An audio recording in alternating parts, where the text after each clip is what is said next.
এখানে শ্রীমদ্ ভাগবত কথা সপ্তাহযজ্ঞ অনুষ্ঠান হচ্ছে।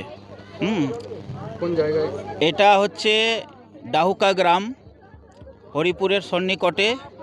এখানে সামনে হনুমানজি কা মন্দির আছে, এখানে নিতাই গৌরের হরে কৃষ্ণ আশ্রম আছে।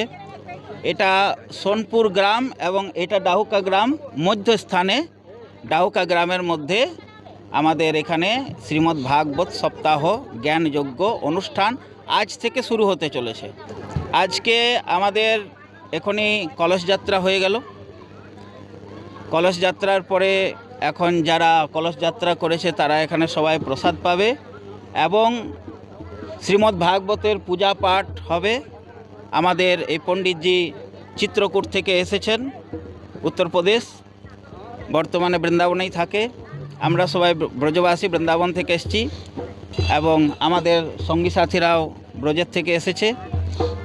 এখানে 4টের থেকে আমাদের শ্রীমদ্ ভাগবত কথা আরম্ভ হবে এবং 7টা 8টা পর্যন্ত এই কথা চলবে।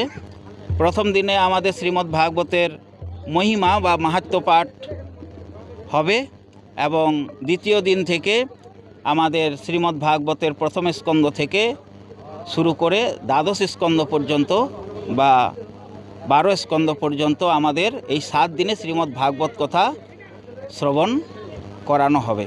শ্রীমদ্ ভাগবত কথা এটা সুখদেব গোস্বামী রাজা পরীক্ষিতকে শুনিয়েছিলেন এবং সেই কথা পরম্পরা হিসাবে আমরা 7 দিন এই শ্রীমদ্ ভাগবত কথা শ্রবণ করব।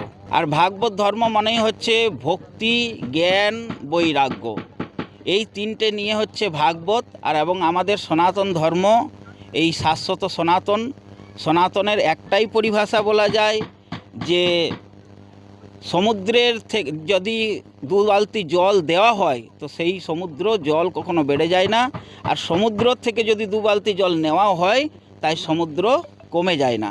তাই সমুদ্র অচল এবং অটল থাকে সদা সর্বদা। তাই এই সনাতন ধর্ম হচ্ছে সমুদ্রের মতো। এর ঢেউ, এর তরঙ্গ একদম চারিদিকে ছেয়ে যাচ্ছে এবং এই সনাতন ধর্মরূপী, এই ভাগবত ধর্মরূপী গঙ্গার মধ্যে যে স্নান করবে তার, আমাদের গঙ্গা স্নান করলে যেরকম আমাদের শরীর ধোয়া যায় কিন্তু আমাদের মনটা ধোয়া হয় না, কিন্তু এই ভাগবতী রূপী গঙ্গার মধ্যে যে স্নান করবে তার মনও পবিত্র হয়ে যাবে, শরীরও পবিত্র হয়ে যাবে, আত্মাও পবিত্র হয়ে যাবে।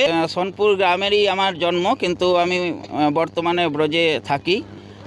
চিন্ময় চৈতন্য মহারাজ